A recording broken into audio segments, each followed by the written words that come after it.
Feldwebel Friedrich Radke's hands wouldn't stop shaking as he pressed them against the train window. Not from fear.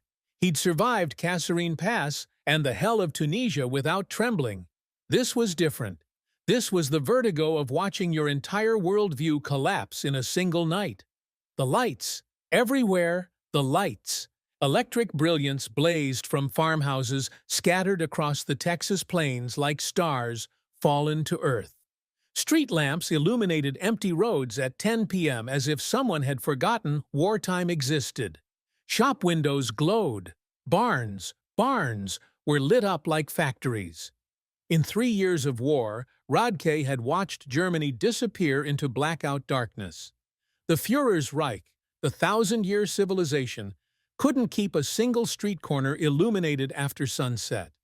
Rural Germany still cooked by candlelight, still hauled water from wells, still lived as their grandfathers had.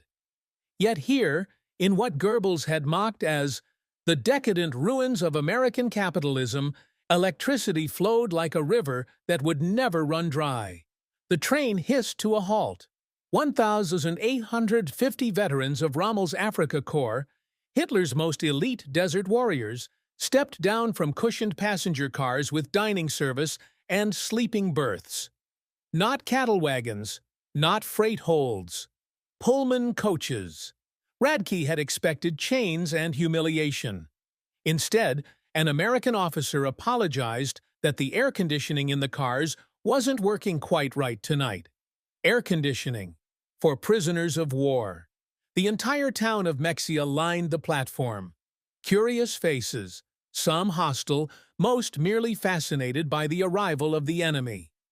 What none of these Texans understood was that they weren't just witnessing a transfer of prisoners. They were watching the opening act of the most complete ideological conversion in modern military history. The mathematics of German defeat weren't being calculated in battle strategies or tactical maneuvers. They were being written in production statistics, factory outputs, and electrical grids. Numbers that would systematically dismantle everything these soldiers believed about their superior civilization, their invincible cause, and the enemies they'd been taught to despise. Before we continue, click that subscribe button, like this video, and let me know in the comments where you're watching from. It brings me great joy knowing that these war stories and lessons get to people all over the world. Your support helps us bring more thrilling war stories, and trust me, you won't want to miss them. Now let's get back to the story. The demolition had begun on May 13, 1943, in Tunisia. June 4, 1943, a train platform in Texas. A moment of transformation. Sergeant Friedrich Radke had won the Iron Cross for bravery at Tobruk. He'd survived 3 years of war, 2 wounds, and the collapse of the Afrika Korps. He thought he'd seen every kind of defeat a soldier could face, but nothing prepared him for the defeat of simply seeing. Through the passenger train window, yes, a passenger train with cushioned seats and dining cars, the Texas landscape glowed with electric light. Not the dim, rationed flicker of wartime conservation, not the darkness of blackout curtains and fear. This was abundance made visible. Every farmhouse blazing, every street corner illuminated, every town alive with light at 10 o'clock at night. In Germany, where the Führer promised a 1,000-year Reich, barely 1 in 5 farms had electricity even before the war. Now, 3 years into total mobilization, the homeland sat in darkness every night, saving every watt for the factories that couldn't produce enough, fast enough, ever enough. Here, in the nation Nazi propaganda had declared collapsed and decadent, electricity was so abundant they wasted it on empty streets. As 1,850 German POWs stepped onto the Mexia platform, the guards didn't shout orders. They offered water. They apologized for the malfunctioning air conditioning. Air conditioning in a train for prisoners. The local Texans who'd gathered to see the enemy stared with curiosity, not hatred. Some brought sandwiches. Friedrich Radke felt something crack inside him. Not his spirit, his certainty. The unshakable conviction that Germany's discipline, Germany's sacrifice, Germany's racial superiority made it invincible against the soft, mongrel democracy of America. What he didn't yet understand was that this train platform was mile zero of a longer journey. Not a journey home, but a journey toward truth. In the months ahead, these soldiers would witness an industrial civilization so powerful, so efficient, so impossibly abundant, that it would shatter every lie they'd been told. American victory wouldn't come from cruelty or revenge. It would come from something far more devastating to totalitarian ideology. The simple, overwhelming proof that freedom works better than tyranny. That democracy outproduces dictatorship. That a nation treating even its enemies with dignity possesses a strength no army can defeat. The transformation had begun 4 weeks earlier, on May 13, 1943. Let me tell you about the night Friedrich Radke's war truly ended. It wasn't May 13th when Tunisia fell and 250,000 Axis soldiers surrendered. It wasn't during the chaos of capture, the uncertainty of prison camps in North Africa, or the 2-week Atlantic crossing in the hold of an American Liberty ship. It was June 4, 1943, somewhere around 10 p.m., on a train rolling through Texas. Radke, Feldwebel Friedrich Radke, Iron Cross recipient, veteran of France and North Africa, wounded twice and still fighting, pressed his face against the train window and whispered something his fellow prisoners would repeat for decades. They waste light like water. But the prisoner beside him shook his head slowly. No, they just have more than we ever dreamed. Here's what Radke saw. Farmhouses glowing in the darkness. Street lamps illuminating empty roads. Towns blazing with electric light. Not dim, rationed wartime conservation, but the full, careless abundance of a nation that had never learned to fear the dark. Parking lots filled with civilian automobiles. Factories running night shifts, their windows bright as daylight. Germany had been black since 1939. Before the war, rural electrification had barely touched 20% of farms.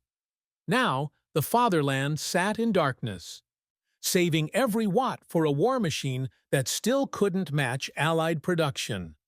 When the train stopped in Mexia, Texas, 1,850 battle-hardened soldiers of Rommel's Africa Corps stepped down from passenger coaches, not cattle cars, passenger coaches, into a scene that made no sense. No chains, no shouting guards. An American officer actually apologized that the air conditioning in the cars wasn't quite up to standard tonight. The whole town had turned out to watch. Some faces showed anger, some curiosity. Most just a kind of fascinated wonder. These Texans thought they were witnessing a simple prisoner transfer. They were wrong. What happened that night on Railroad Street wasn't about logistics or security. It was the beginning of the most profound psychological transformation of the Second World War. The systematic demolition of Nazi ideology through the sheer, undeniable force of American industrial abundance. These men had been taught that democracy made nations weak, that racial purity made civilizations strong, that Germany's discipline and sacrifice would inevitably triumph over America's mongrel softness. In the months ahead, every single one of those beliefs would be destroyed, not by propaganda or re-education camps, but by simple observation, by seeing the truth. But this story really begins 4 weeks earlier in Tunisia, where the mathematics of impossible defeat first became real. The SS Robert E. Peary had crossed the Atlantic in 14 days, carrying 1,100 German prisoners in her holds. What the prisoners didn't know, what would have seemed like American propaganda if they'd been told, was that this vessel had been built in less than 5 days. 4 days, 15 hours, 29 minutes. Kaiser Shipyards, Richmond, California. One of 2,610 identical Liberty ships, that would roll off American assembly lines during the war.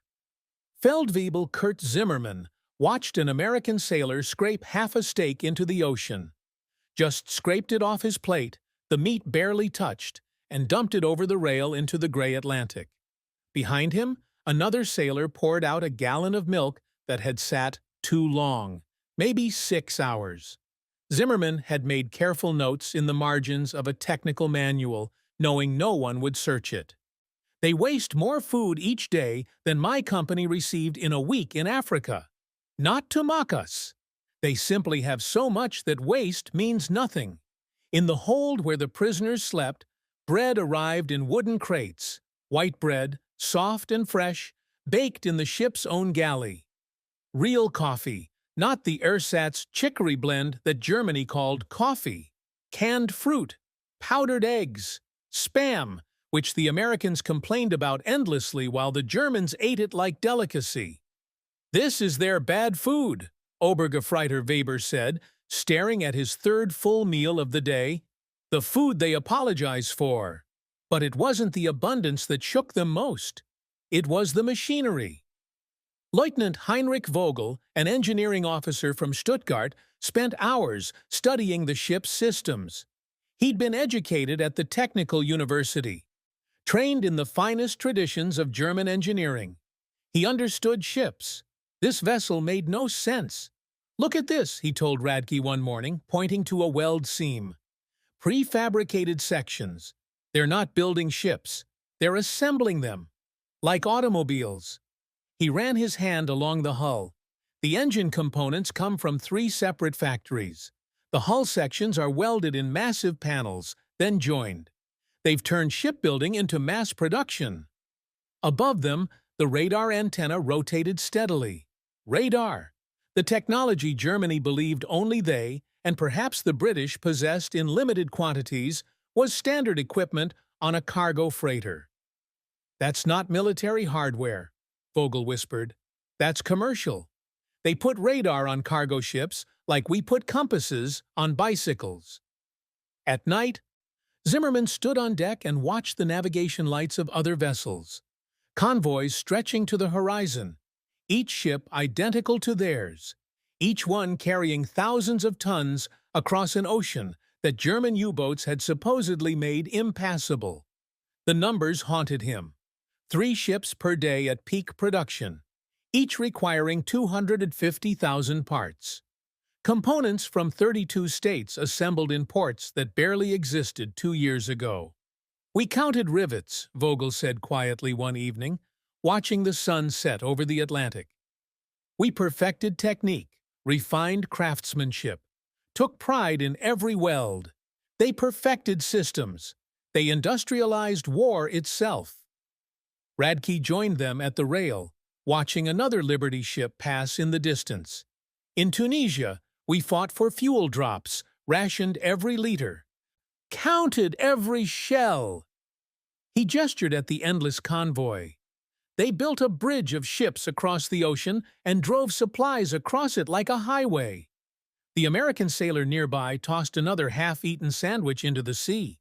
Somewhere in that casual waste, in the rotating radar and the mass-produced hulls, the war had already ended. Germany just hadn't surrendered yet. The train rolled west from Norfolk through a landscape that shouldn't exist. Radke had stopped counting after the first 100 cars. Not military vehicles, civilian automobiles parked in neat rows outside factories, outside homes, outside shopping districts. Fords and Chevrolets gleaming in parking lots while their owners worked or shopped or went to the cinema. In Germany, the party confiscated private vehicles in 1940.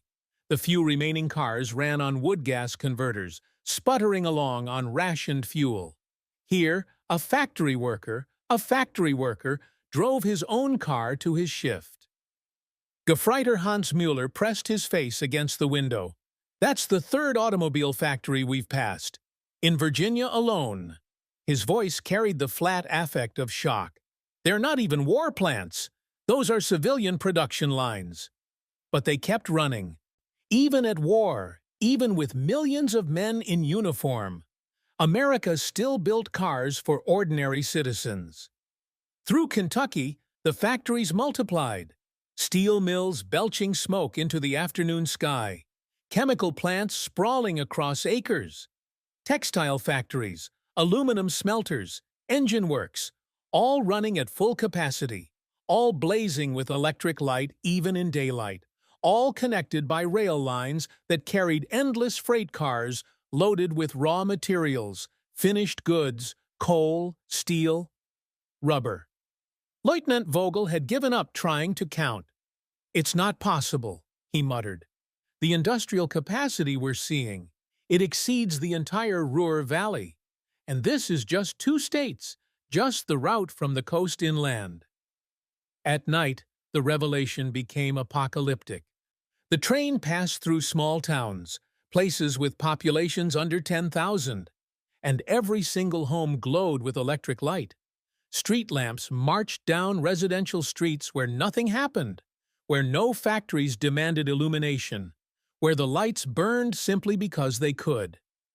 "My father is an electrical engineer in Hamburg," Obergefreiter Weber said quietly. "Before the war, he spent 5 years trying to bring electricity to our district. We celebrated when the first transformer went online. These Americans light up empty streets for no reason." In Tennessee, they passed a prison, an actual prison, and Radke saw something that made him laugh, a harsh sound without humor. The prison had electric lights, bright, abundant electric lights. American criminals lived with more electricity than German soldiers. Muller had been keeping notes, hidden inside a prayer book. "Passed through 7 towns tonight. Smallest maybe 3,000 people. Every single house lit. Neon signs advertising soap, cigarettes, gasoline. A billboard, lit from below by spotlights, showing a woman in a bathing suit drinking Coca-Cola. They use electricity to advertise soft drinks." Somewhere in Ohio, reality settled over them like a weight. This wasn't a wealthy nation showing off for prisoners. This was normal. This was how America lived, how it had always lived. The abundance, the waste, the casual industrial power that Germany's greatest efforts couldn't match. "The Führer told us they were weak," someone whispered in the darkness. "Divided, decadent, too soft for war." Radke watched another illuminated town slide past the window. "He lied," he said simply. "About everything." The train rolled on through the impossible country, carrying men who had stopped being soldiers and become witnesses to their own defeat. Camp Mexia sprawled across former farmland, its barracks arranged in precise rows that would have satisfied any Prussian officer. But precision was where the similarity to German military life ended. Radke stood outside his assigned barracks, staring at the electric lights burning inside. Not dim bulbs rationed for essential use. Bright, abundant light in every building. Sleeping quarters, latrines, mess halls, even the recreational facilities. He flipped the switch by the door experimentally. On, off, on, off. Unlimited electricity, available at the touch of a finger for prisoners of war. "Hot water," Muller called from the shower block, his voice echoing off tile walls. "The showers have hot water. On demand, all day." The guards hadn't announced it as a privilege. They'd simply pointed to the facilities during orientation, the way you'd show someone where the bathroom was in your home, as if hot showers for enemy soldiers were the most natural thing in the world. Obergefreiter Weber emerged from the medical inspection, his face pale. "They gave me penicillin," he said, holding up a small vial, "for the infection in my leg. The doctor said it was routine treatment." He sat heavily on his bunk. "Do you understand? Penicillin. For a prisoner. My brother died in a field hospital outside Stalingrad because we had no antibiotics. They give it to us routinely." The mess hall served 3 full meals daily. Not starvation rations. Not thin soup and black bread. Meat, vegetables, fruit, milk, coffee, real coffee. The portions exceeded what German soldiers received on the front lines. "I've gained weight," Lieutenant Vogel said one evening, a week into their captivity. "In a prison camp, I've gained weight." He laughed, but it sounded like breaking glass. "We're eating better as captives than as free men." The camp library held books in German, not propaganda, but literature, technical manuals, even American newspapers translated weekly. A camp newspaper, printed by prisoners, reported news without censorship. The Geneva Convention rules were posted in every barracks, printed in German, with a complaint procedure that prisoners could actually use. Radke watched American soldiers play baseball during their off hours, laughing and shouting in the evening light. The guards rotated in 8-hour shifts. They had weekends off. They lived in barracks with the same electric lights, the same hot showers, the same abundant food. "They're not special troops," he said to Vogel. "These guards, they're just regular soldiers. This is how they all live." At night, lying in a bed with clean sheets, changed weekly, Radke stared at the electric bulb burning overhead and felt something inside him surrender that Tunisia never broke. This wasn't deprivation masked as mercy. This wasn't propaganda designed to convert them. This was simply how America treated people, even enemies, even defeated soldiers who'd killed American boys in the desert. The decadence the Führer had mocked wasn't weakness. It was a kind of strength Germany had never imagined. The strength of a nation so abundant, so secure, so fundamentally confident that it could afford to be humane. Muller's voice came from the darkness. "We didn't lose to a better army." "No," Radke agreed. "We lost to a better world." The tobacco farm outside Mexia needed workers. The war had pulled young men overseas, and the harvest couldn't wait. So the U.S. Army offered a labor program. Prisoners could volunteer for farm work, earn 80 cents per day in camp scrip, and leave the wire under minimal guard. Radke volunteered. Not for the money, what use was scrip, but because he needed to understand. The farm foreman was a woman. Margaret Henderson, 43, ran 200 acres of tobacco with her 2 teenage sons and whoever the Army sent her. She wore trousers, drove a truck, and gave orders in a voice that expected obedience. "You boys know tobacco?" she asked the first morning, looking at the line of German prisoners without fear or hatred. Just a practical question. When they shook their heads, she taught them, patiently, thoroughly, as if they were employees, not enemies. Muller whispered in German, "In the fatherland, they told us American women were hysterical, weak, incapable of real work. Margaret Henderson could outwork any of them." By the second week, they'd established a rhythm. The Henderson boys, 16 and 14, operated machinery that would have required 3 trained men in Germany. Mechanical harvesters, automated irrigation, tractors with power beyond anything Radke had seen outside military equipment. "My daddy bought that tractor in '39, the older boy said during a water break, pointing to a massive John Deere. "Paid it off in 2 seasons. Now Mama runs the whole farm with just us and whatever help we can get." A farm family, owning machinery that cost more than most German workers earned in a decade. In October, they rotated to a munitions factory in Dallas. 40 prisoners under the supervision of 2 guards who spent most of their time reading magazines. The factory floor shattered what remained of their preconceptions. Women ran the assembly lines, not just assisting, running them, operating hydraulic presses, precision tools, quality control stations. Beside them, Negro workers, men the Reich considered subhuman, calibrated instruments that required mathematics and precision. Lieutenant Vogel stood frozen, watching a young black man adjust a lathe with the confidence of a master craftsman. "In Germany," he said slowly, "we would never allow—" He stopped. "They told us racial purity made us strong, that mixing races, giving women power, would destroy a nation's industrial capacity." Radke gestured at the production line. And yet, during lunch break, a woman named Betty, assembly line supervisor, mother of three, shared her sandwich and asked about Germany with genuine curiosity. Not about the war, about their families, their towns, what they missed. Your husband? Radke asked. He approves of you working? Betty laughed. Honey, my husband's in the Pacific. Someone's got to build the planes. Might as well be me. She showed him her paycheck stub. $23 a week. I'm saving for a house. A factory worker. Saving to buy property. That evening, walking back to camp through Dallas streets, Mueller said what they were all thinking. They told us democracy makes nations weak, that freedom creates chaos, that order requires a strong hand and racial hierarchy.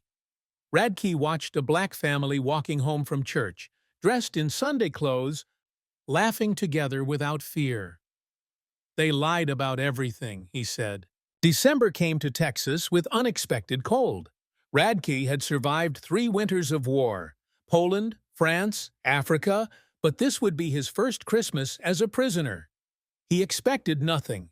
The Geneva Convention required adequate food and shelter. It said nothing about celebrating enemy holidays. On December 15th, a truck arrived at Camp Mexia carrying pine trees. For decoration, the camp commander announced, any prisoners who wish to help set up Christmas trees in the mess halls and barracks are welcome to volunteer. Mueller stared at the pines. They're giving us Christmas trees? Apparently. By evening, the smell of pine filled the barracks. Men who hadn't sung in months began humming carols, quietly at first, then louder. Stille Nacht, O Tannenbaum, songs from childhood, from a Germany that felt like another lifetime. The packages started arriving on December 20th. Boxes from churches in Mexia, from civic groups, from families whose sons were fighting in Europe. They came addressed simply to the German prisoners and contained things that made grown men weep. Hand-knitted socks, bars of soap, writing paper, chocolate, cigarettes, homemade cookies wrapped in wax paper. One box, from the Mexia Methodist Church, contained a handwritten note. You are far from home. We remember that God loves all His children. Merry Christmas. Obergefreiter Weber held the note with shaking hands. We killed their sons, he whispered. We bombed their allies, and they send us cookies. On Christmas Eve, the camp commander made an announcement. Any prisoner who wished could attend services in the camp chapel. A Lutheran minister from San Antonio, a German immigrant, had volunteered to conduct service in German. The chapel filled beyond capacity. Pastor Friedrich Schaefer, 67 years old, had left Germany in 1923. He stood before men who'd served the regime he'd fled and spoke without judgment. Tonight we remember that Christ came not to the righteous, but to sinners, not to the powerful, but to the broken. You are far from home, but you are not forgotten by God. They sang Stille Nacht together, prisoners and guards, enemies joined in a language older than nations. After the service, the mess hall served a Christmas dinner that defied belief. Turkey, ham, potatoes, vegetables, pie, real coffee. The American guards ate the same meal, at the same tables, sharing conversation in broken German and broken English. Lieutenant Vogel sat across from a young American private from Iowa. Your brother? Vogel asked, pointing to a photograph the soldier carried. Killed at Kasserine Pass, the private said. February 43. The table went silent. I'm sorry, Vogel said in English. The words felt inadequate. The American nodded slowly. War's hell for everybody, I guess. He passed the potatoes. Merry Christmas anyway. That night, lying in his bunk beneath electric lights, listening to men singing carols in the darkness, Radke felt the last pillars of his old beliefs crumble. The Führer had taught them that mercy was weakness, that compassion was decadence, that kindness to enemies was racial suicide. But this enemy had defeated them utterly, not with cruelty, but with an abundance of humanity, that tyranny could never match. In January 1944, Camp Mexia established a university. Not re-education, not propaganda sessions, an actual university organized by the prisoners themselves with American support. Courses in engineering, mathematics, literature, history, and, most remarkably, political philosophy. Lieutenant Vogel became a student again. The engineering professor was Hauptmann Werner Krebs, formerly of the 15th Panzer Division, who'd taught at Dresden before the war. He requisitioned textbooks through the camp library, American engineering manuals that arrived within weeks. "Look at this," Krebs said during their first session, holding up a technical manual. "No censorship, no restricted knowledge. They give us their industrial specifications, their manufacturing processes, everything." Mueller, sitting in the back, laughed bitterly. "Because they know it doesn't matter. We could memorize every page, and Germany still couldn't match their production." But it was the political philosophy course that changed everything. Professor Eduard Hartmann, a former Wehrmacht captain who'd studied at Heidelberg, taught comparative government with a stack of books the Americans provided without hesitation. The Federalist Papers, Democracy in America, the Declaration of Independence, even critical works analyzing American failures. "They let us read their founding documents," Hartmann said during the first lecture. "And their critics, both. Do you understand the significance?" Radke did. In Germany, possessing unauthorized political literature meant arrest. Here, the enemy handed them the blueprints of democracy and invited analysis. Hartmann wrote on the blackboard, "We hold these truths to be self-evident, that all men are created equal." "The Führer taught us this was a lie," he said quietly. "That hierarchy was natural, that some races were born to rule, others to serve." He turned to face the class, 40 men who'd killed for that belief. "I want you to look around this camp, at the Negro Guards, at the women working in town, at the Japanese-American soldiers guarding us. Yes, Japanese, whose own families are interned, yet they serve. Tell me, does this system look weak?" The silence was profound. Over months, the classes continued. Science without ideology, history without revision, mathematics that didn't care about party membership. They studied American failures openly: slavery, inequality, poverty, alongside its achievements.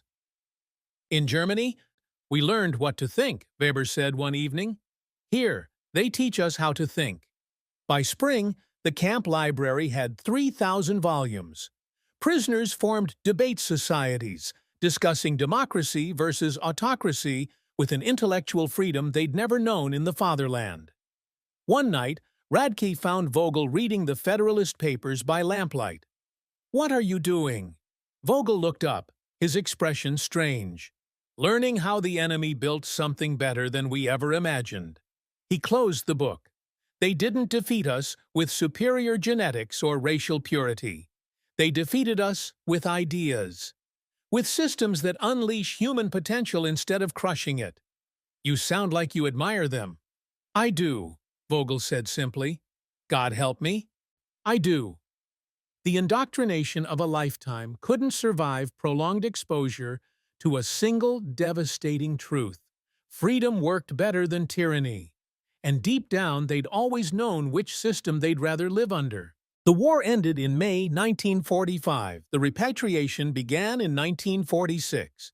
Radke stood on the deck of a transport ship in New York Harbor, watching the Statue of Liberty recede into the distance. 3 years earlier, he'd arrived as a prisoner expecting humiliation. He was leaving as something else entirely, a man who'd seen the future and couldn't unsee it. In his pocket, he carried letters, one from Margaret Henderson, wishing him well and hoping Germany would find peace. Another from Pastor Schaeffer, with a single line of scripture, "You shall know the truth, and the truth shall make you free."